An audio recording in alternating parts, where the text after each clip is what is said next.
금년 그 다니엘 기도회 16번째 날 강사로 나왔던 장애자 청년을 기억하시는지 모르겠어요. 박위라고 하는 청년 형제인데요. 장애자가 되기 전에 건강한 청년이었대요. 그죠? 축구 선수였고요. 예상치 못한 사고로 말미암아서 목과 척추가 골절되어져 가지고 전신마비가 일어난 거죠. 전신마비가 돼서 전혀 움직일 수 없는 상황. 지금은 휠체어를 타는 장애자가 된 청년. 그는 자신이 그만큼 회복된 것을 기적이었다고 고백하죠. 그래서 그런 상황에서도 정말 회복될 수 있구나, 기적은 있다라고 간증을 했어요.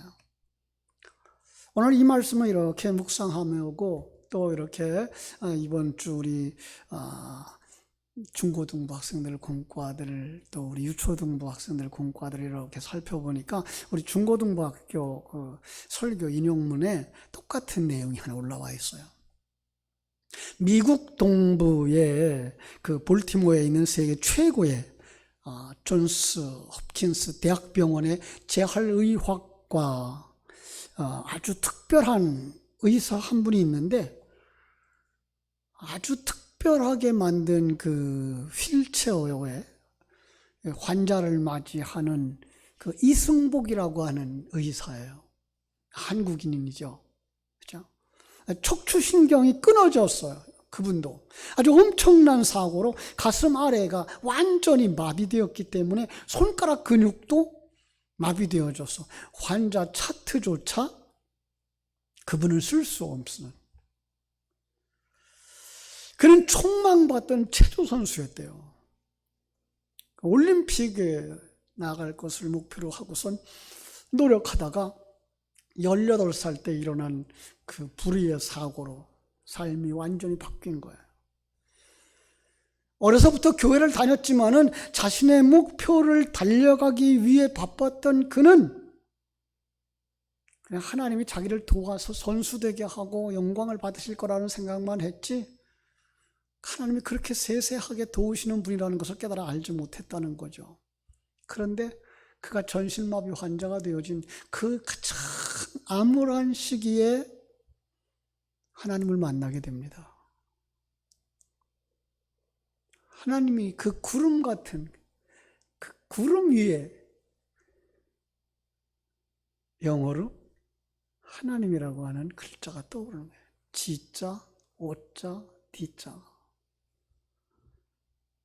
그런 체험을 하면서 하나님께서 자신에게 소망하는 것이 있다는 것을 깨달아 알고 좌절을 떨쳐내고서 다시 일어서는 사람이 되는 거죠. 그리고 의학을 공부해요. 의사가 돼서 장애자를 돕는, 장애자들의 재활을 돕는 자가 된 거예요. 자, 오늘 말씀의 제목이 예수님은 우리를 돕는 분이시다라는 말씀을 가져오면서 이 말씀을 가져올 수 있었어요. 정말 예수님은 어떤 상황 속에서도 우리들을 돕는다라는 거죠. 가끔 우리는 이 세상을 살아가면서 왜 이런 일이 일어나지? 전혀 이해가 되지 않을 때가 있다라는 거죠. 참 인간은 약한 존재죠.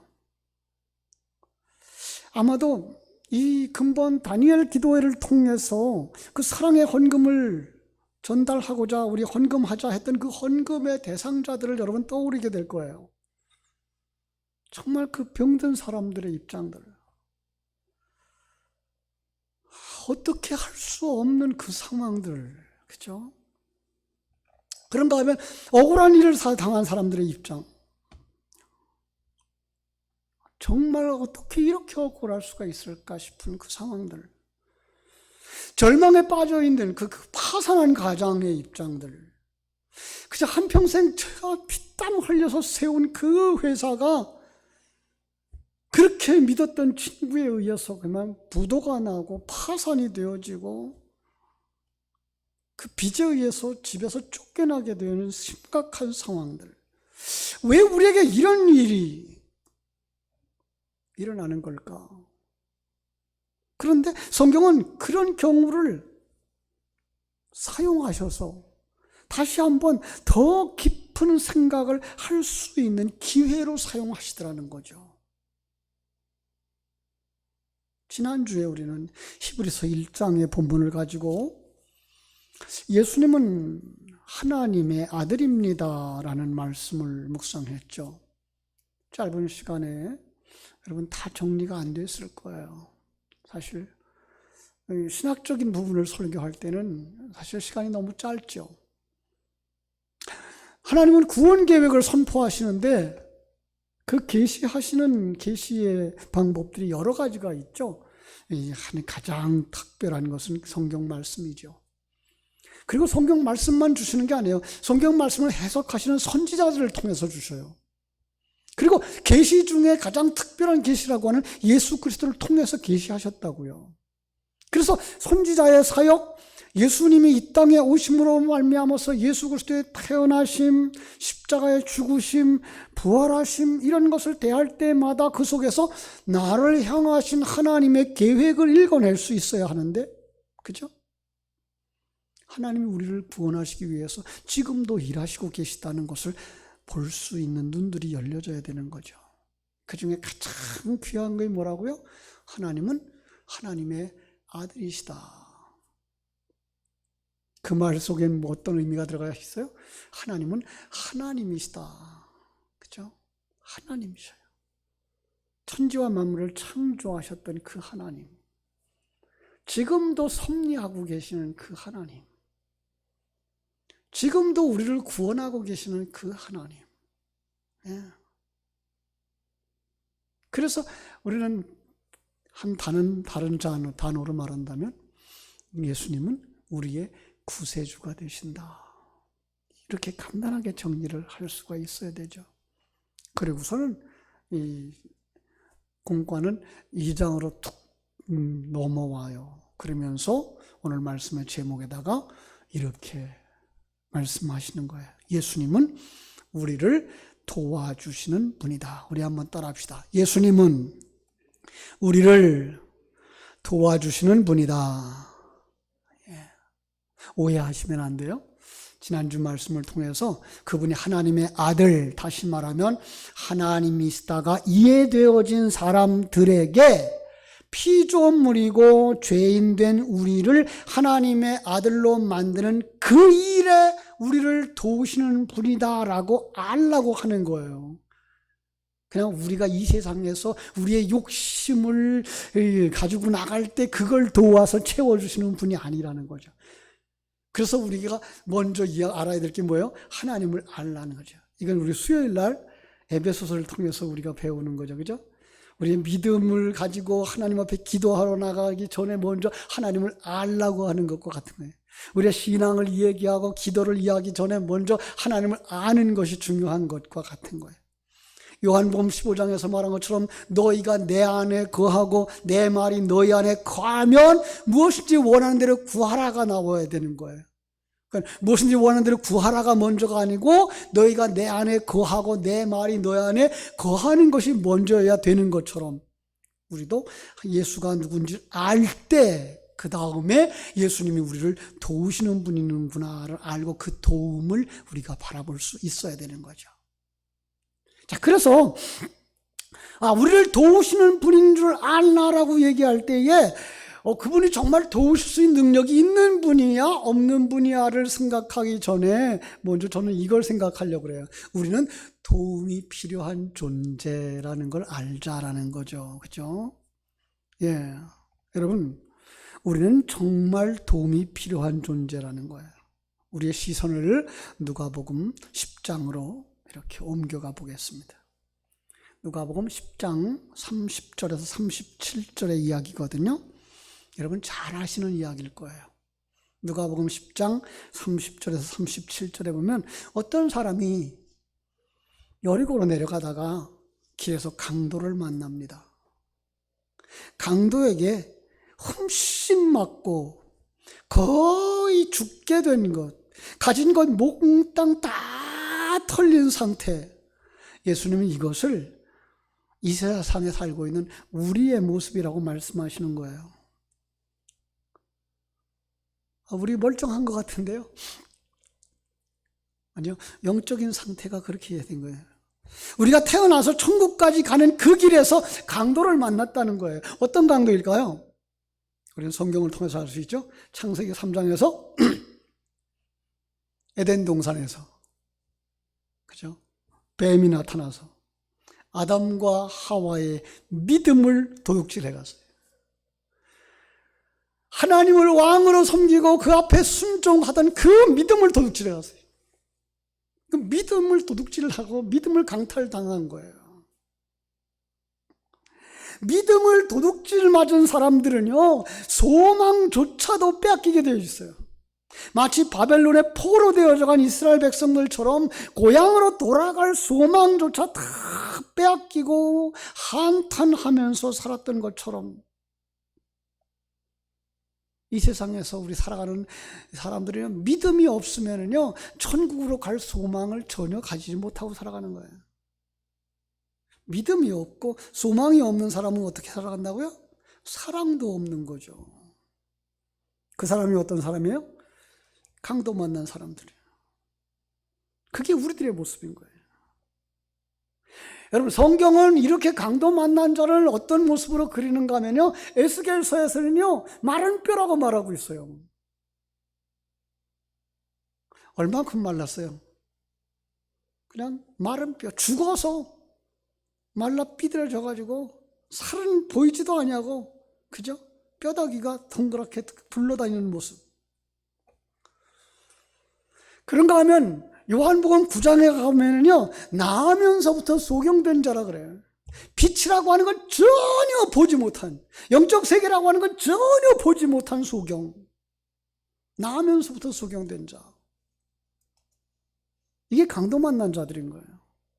그러니까 깜깜한 세상 살아가면서 그게가 전부인 줄 알고 사는 거예요. 그런가 하면 38년 된 중풍병자. 여러분, 38년, 그건 광야 생활을 하고 있는 이스라엘 백성들. 여러분, 이스라엘 백성들의 광야 생활은 어떤 거예요? 하나님이 공급해 주시는 만나를 먹고도 불평, 하나님이 주시는 생수를 마시고도 불평, 하나님이 인도하시는 구름 기둥과 불 기둥의 인도함을 받으면서도 불평, 하나님이 다 공급해 주시는 것을 가지고 살아가면서도 불평. 왜요? 하나님 보질 못하니까, 하나님 느끼지 못하니까, 내가 주인 되어져 있으니까, 내가 왕 되어져 있으니까. 그게 구원이 필요한 이들의 영적인 상태인 거예요. 강도 만난 자들인 거예요. 도움이 필요한 존재인 거예요. 그런데 다행인 것은 이 강도 만난 자들에게 지금 누가 와요? 그 사람이 그렇게도 싫어하던 사마리아 사람이 다가오는 거예요. 여러분, 세상 사람들이 예수님을 그렇게 반가워하질 않아요. 요즘 SNS라고 하죠. 이렇게 유튜브나 이렇게 뭐 영상물 이렇게 글 쓰는 거, 거기에 얼굴 없는 메시지들, 거기에 악플들, 그게가요 너무나 충격적이어서 어떤 사람들은 감당 못하고 목숨을 끊는 사람까지 생기잖아요. 그냥 얼굴이 안 비춰지고 자기 신분이 노출이 안 되니까 할 말 하지 못할 말 다 하는 거예요. 그들이 지금 교회에 대해서, 예수에 대해서 얼마나 욕을 하고 있는지 몰라요. 강도처럼. 그런데 거기에 예수님이 온 거예요. 거기 강도가 출몰하는 지역이에요. 아니, 지금 그 자리가, 강도가 사람을 해친 자리라고요. 그런데 거기에 나귀를 타고 오셔서 나귀에서 내려오셔요. 아니, 자기도 강도 만날 수 있는 그 순간, 그 자리인데도 불구하고 개의치 않고 나귀에게 내려서 강도를 만난 자를 돕는 거예요. 여러분과 나를 돕는 거예요. 여러분과 나를. 죽음의 자리, 병든 자리, 저주의 자리. 구원하시기 위해서 오신 거예요. 마태복음 1장 21절이 주신 말씀처럼 그가 자기 백성을 자기 죄에서 구원할 자로 오신 거죠. 이걸 신학적인 용어로는 낮아지심, 한자로는 비하의 신분이라고 말하죠. 성육신, 거룩하신 몸이 육신을 입고 이 땅에 오심, 그죠? 시험 받으심. 이 세상의 모든 사람들이 다 시험을 받는 것처럼 예수님도 시험을 받아요. 이 세상의 모든 사람들은 시험에서 다 떨어져요. 그런데 예수님은 시험에서 다 통과하죠. 그죠? 십자가에서 죽으심. 우리의 모범이잖아요. 승리하시죠. 장사되어짐. 거기까지. 여러분, 그걸 통해서 우리가 구원받고 구원의 길이 열린 거죠. 오늘 10절 후반부 말씀처럼 그들의 구원의 창시자를 고난을 통해서 온전하게 하심이 합당하도다. 왜 고난을 받았다고요? 강도 만난 자를 돕기 위해서. 나귀에서 내리는 걸로 끝나지 아니하고 강도와 하나가 되셔요. 여러분, 여러분들을 도우시기 위해서 여러분과 하나가 되셔요. 여러분, 예수님이 이 세상에 오셔서 세례를 몇 번 받으셨다고요? 퀴즈. 여러분, 예수님이 이 세상에 오셔서 세례 몇 번 받았어요? 여러분은 세례 몇 번 받아요? 우리는 한 번 받죠, 그죠? 근데 예수님은 2번 받아요. 세례 요한에게 의해서 한 번 받아요. 그런데 십자가를 앞에 두시고 뭐라 그래요? 나의 받을 세례가 있다 그래요. 첫 번째 세례는 뭐고 두 번째 세례는 뭐예요? 첫 번째 세례는요, 우리들을 품으시는 세례예요. 우리와 하나 되어지기 위한 세례예요. 두 번째 세례는요, 바로 주님이 십자가에서 죽으시고 다시 살아나는 세례예요. 이스라엘 백성들이 홍해를 건너는 것도 세례를 상징하고요, 요단강을 건너는 것도 세례를 상징하는 것과 같은 거예요. 그 처음과 끝이 하나 이거예요, 사실은. 그 과정 전체가 다 옛사람을 벗어버리는 것과 새사람으로 완성되는 과정인 거죠. 네. 우리도 마찬가지예요. 세례받는 그때부터 우리의 완성의 때까지 세례의 죽으심과 완성의 하나로 되어져 있는 거예요. 그 예수님은요, 그 과정을 거치시는 거예요. 하나 된 거예요. 우리와 하나 되셨어요. 그리고 우리와 같이 가셔요. 어디로 가셔요? 자기 십자가를 지고 가셔요. 우리에게 요구하시잖아요. 나를 따라올래? 자기 십자가를 지고 나를 쫓아오나. 네. 주님께서 그렇게 말씀하시는 거예요. 그러니까 주님 안에서 우리는 십자가를 지고 가는 거예요. 마태복음 11장에서도 그러죠. 수고하고 무거운 짐진 자들아 다 내게로 오라. 내가 너희를 쉬게 하리라. 나의 멍에를 메라고 그러죠. 나의 멍에. 그 멍에는요, 유대인들이, 이스라엘 백성들이 키우는 소예요. 2마리가 함께 끄는 멍에예요.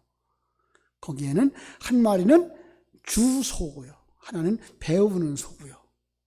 예수님이 중심이 돼서 끌고 가면 우리는 뭐예요? 거기 따라가면서 배우는 소인 거죠. 그 멍에를 메고 가는 거죠. 주님이 끌고 가시면 우리는 배우면서 그 십자가를 지고 가는 거죠. 그걸 통해서 뭘 얻어요? 평화를 얻어요. 그렇습니다. 그러니까 그 고통을 다 받으시는 거예요. 주님이 우리와 하나 되어져서 우리가 고통을 받는 거예요. 그래서 우리가 받는 고통을 바울 사도는 뭐라고 해요? 그리스도의 남은 고난을 내 몸에 채우려고 한다라고 말씀했던 거예요. 그리스도의 남은 고난을, 우리가 받는 고난은 그리스도의 남은 고난인 거예요. 완성으로 가는 고난인 거예요. 히브리서 4장 15절에 밝혀져. 우리에게 있는 대제사장은 우리 연약함을 체휼하지 아니하는 자가 아니요 우리 모든 일에 우리와 한결같이 시험을 받은 자로도 죄는 없으시니라. 이 개역 개정판은 조금 약해요. 요즘 성경은 어떻게 됐는가 하면요, 우리에게 있는 대제사장은 우리의 연약함을 동정하지 못할 이가 아니요 모든 일에 우리와 똑같은 시험을 받으신 이로되 죄는 없으시니라 그랬어요. 근데 전에는 뭐라 그랬어요? 우리의 연약함을 체휼하지 아니하는 자가 아니요. 쉼파데사이라는 단어인데요, 그 뿌리를 파고 들어가 보면 쉼파스코라는 단어예요. 다른 사람과 똑같은 방식으로 해를 당했다라는 거예요. 경험했다라는 거예요. 우리가 받아야 할 그 벌을 다 체험하셨다는 거예요. 다 받으셨다는 거예요. 예수님이 역사 속에 들어오셔서 과거나 지금이나 각 사람이 받아야 될 모든 저주를 다 받으셔서 우리가 구원에 이르게 됐다는 거죠. 그림 하나 가져올게요. 창세기 6장, 7장, 8장으로 가보면 여러분 아시죠? 창세기 6장, 7장, 8장이 뭐죠? 노아의 홍수죠. 그죠? 여러분, 노아 홍수 상황을 적절하게 그린 표현이 7장 11절, 12절인데요. 노아가 600세 되던 해 둘째 달, 곧 그 달 11의 날에 그날에 큰 기품의 샘들이 터지며 하늘의 창문이 열려 40주야를 비가 땅에 쏟아졌더라. 자, 여기서 제가 얘기하고자 하는 게 뭐 어떤 단어인가 하면요, 샘들이 터져요. 아랫물이에요. 하늘의 창문이 열려요. 비가 쏟아져요. 윗물이에요. 여러분, 성경 속에 물은 뭘 상징하는지 아세요? 사상이고요, 진리예요. 아랫물, 세상의 사상이고 세상의 진리예요. 윗물, 하늘의 사상이고 하늘의 진리예요. 그런데 이 하늘의 아랫물과 윗물이 합쳐지면 이게 저주예요. 그런데 그 저주 속에서 기식하는 자들은, 코로 쉼을 쉬는 자들은 다 죽어요. 그런데 그 아랫물과 윗물을 다 받고 살아난 사람이 있어요. 누구죠? 방주 안에 있는 8사람. 어떻게 살아났죠? 방주가 그 저주를 다 받았기 때문에. 방주가 무엇을 상징한다고요? 예수 그리스도. 그렇잖아요.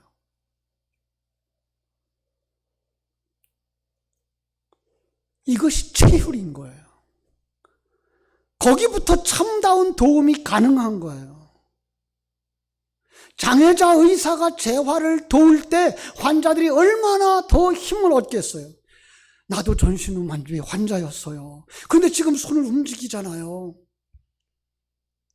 휠체어를 밀고 있고요. 차를 운전하잖아요. 건강하게 사회활동을 하잖아요. 힘내세요. 힘을 얻을 수 있어요. 그죠?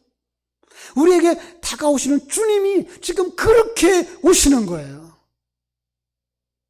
그 좋으신 하나님이 우리의 하나님이 되시는 줄로 믿습니다. 강도 만난 자에게 다가오셔서 기름과 포도를 부어주셨습니다. 마치 십자가에서 물과 피를 다 흘려주신 것처럼 거기 생명이 있는 거예요. 기름 부음이 없이는, 거듭남이 없이는 아무 역사도 일어나질 않아요.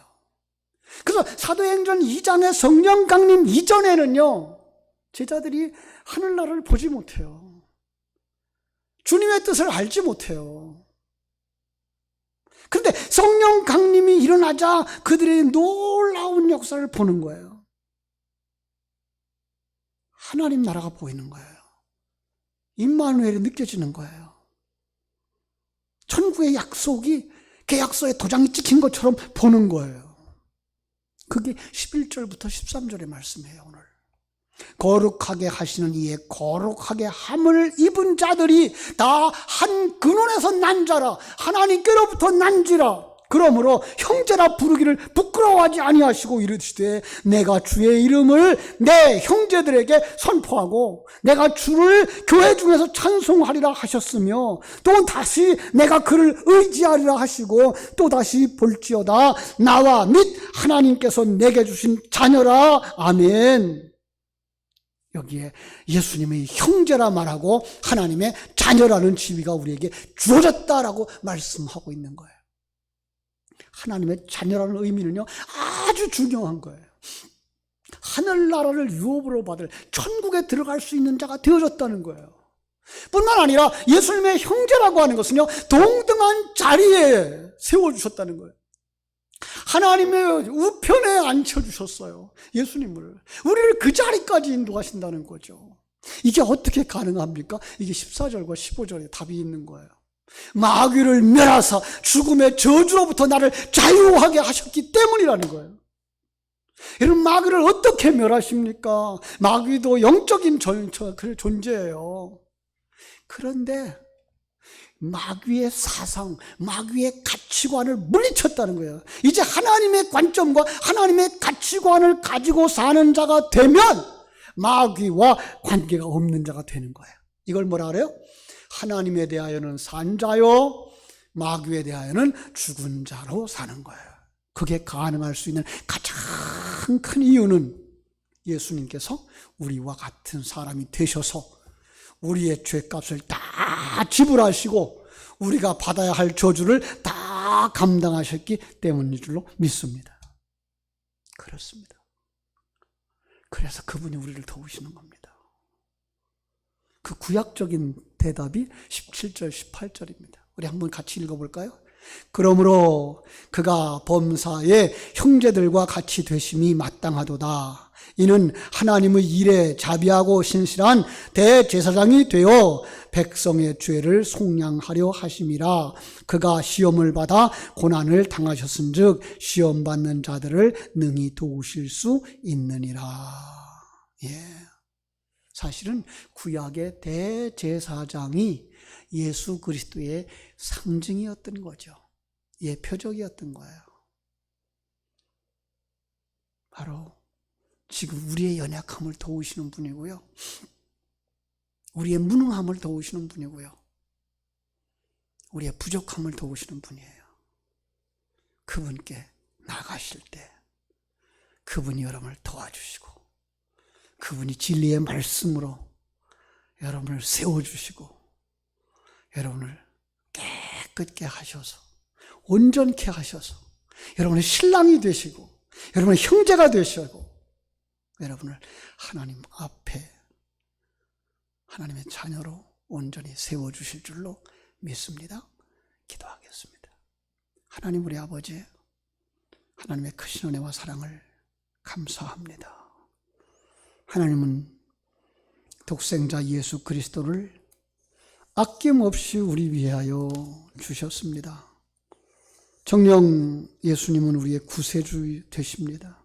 근데 그 구세주로 끝나지 아니하시고 우리를 도우시는 믿음의 동반자요 돕는 분인 것을 믿고 감사를 드립니다. 정녕 우리의 연약한 모습들을 내버려두지 아니하시고 우리를 더 크게 더 강하게 세워주실 줄로 믿습니다. 하나님 앞에 정말 연약한 자에서부터 강한 자로 세워주셔서 저희들을 악한 마귀 권세로부터 지켜보아여 주시고 우리를 승리하게 해주셔서 세상 연약함 가운데 무너지고 넘어지지 말게 해주시고 승리자로 하나님 앞에 서고 하나님 앞에 영광 돌리는 하나님의 자녀들로 일어설 수 있게 하여 주옵소서. 거룩하신 예수님의 이름으로 기도하옵나이다. 아멘.